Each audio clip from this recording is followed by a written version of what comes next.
But everything you say, you have to remember, everything you think is bad on my side, or is a lie, or shouldn't be there. Others disagree with you. So we have a conflict, and you don't rule the world. So free speech and freedom of information is exactly that. It's allowing things you don't necessarily like. But because there's freedom and it's equal, it goes for me and it goes for you, like it or not. But I'm not talking about things like or dislike. Yeah, you are. No, I'm talking about a responsibility with what you put up, that it's true. I think I hold that up. I have challenged for 8 years on my page.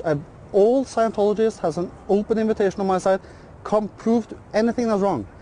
I'll post it, and I have posted 8 things. For 8 years, I've received 8 letters saying this and this is wrong. I posted everything, not censored anything. There's freedom of information. You can access it on my page.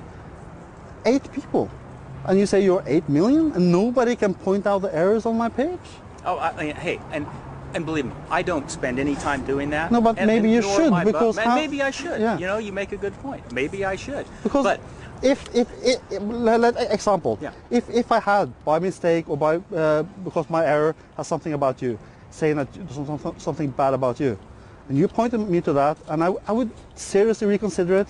I said, this is nothing about why I'm criticizing Scientology. I would remove it. I've done this. I've done errors. I've done things I regret, and I've changed and I said sorry, and I moved on.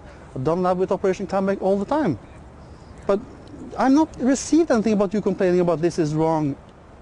Okay, let me ask you this. Why is it, how do you explain that we are so many? That there is spectacular growth? Define many and define growth. Oh, I don't know. I know. But how can you say you're many, you have growth if you don't know? You have to relate that to something. You could attend an event Saturday. There were 5,000 people. In Madrid? That's just in Los Angeles. In Los Angeles? Yeah. Well, that's many people. That's many. I'm saying that you're correct. There are more than 5,000 Scientologists. Absolutely true. Okay. Yeah. All right. Have you ever thought that you may be doing something instead of you go under the banner of doing something good? Mm-hmm. Have you ever thought that maybe you're doing something very, very unsavory by keeping even one person out of Scientology? Because I'm thinking, I'm reevaluating. I'm taking every response I get very seriously. I investigate them. I talk to people, talking to tens of thousands of people over the last 8 years, trying to figure out. And that's why I made a webpage. I want to challenge my opinion. I saw a situation. I went out, investigated both sides. I came back with a lot of opinions and said, the world should see this in this context as I want to present it. But hey, and it says on my site, please tear it apart. I challenge everybody. Tear it apart, prove me wrong, try to convince me. But people don't dare. And why don't they dare? Because Scientology installs a filter on the PCs with the net nanny thing, so they can't get it, where everything about CNU is blocked out. We have the software, we know.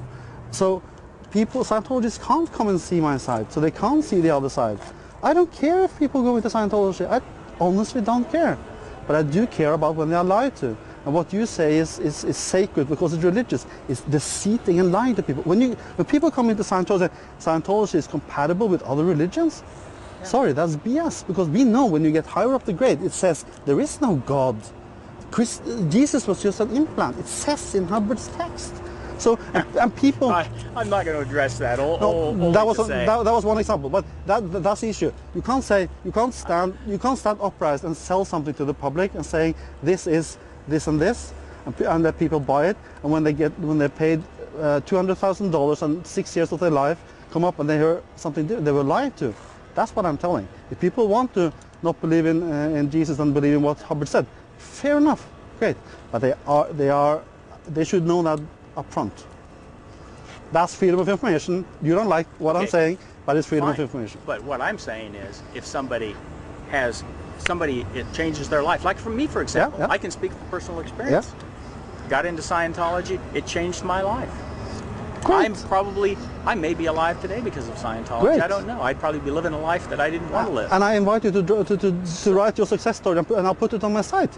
And I want people to read both sides. But once something's winning, if you're really doing well, there's no obligation for anybody to say, oh, wait a minute. Do you know about this other stuff?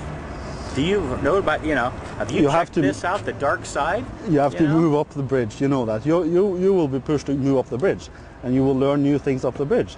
that you didn't know when you were downstairs. If you go into a church, a Christian church, a Catholic church or whatever, and a Muslim, you will know what it's about. You can go to a library and you can read up in an encyclopedia. What is this? Okay, this sounds good. I'll go in and study it.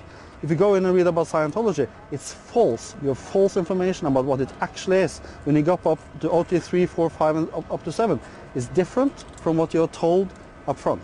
And that's fraud. And that's